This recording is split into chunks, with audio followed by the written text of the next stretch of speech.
문제를 일으킨 학생 이름을 교실 칠판에 붙이는 이른바 레드카드 규칙을 만든 교사를 교체해달라며 지속해서 항의했던 학부모의 행동.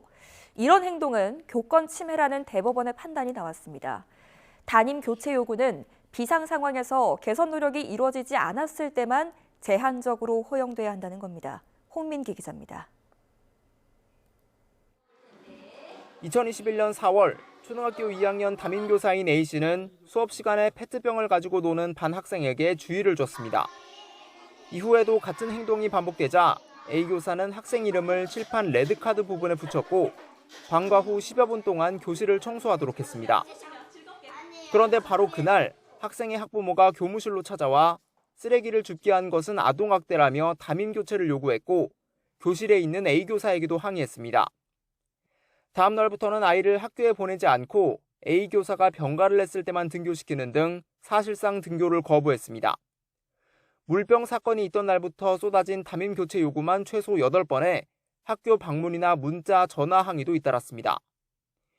A 교사는 기억 상실과 불안 등에 시달린 끝에 학부모 B씨가 교권을 침해했다고 신고했고 학교 교권보호위원회는 만장일치로 B씨에게 반복적인 부당한 요구를 중단하라는 통지서를 발송했습니다.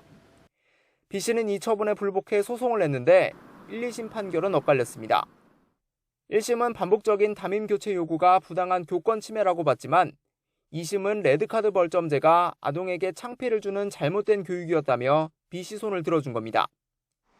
하지만 대법원은 다시 판결을 뒤집고 A 교사의 손을 들어줬습니다.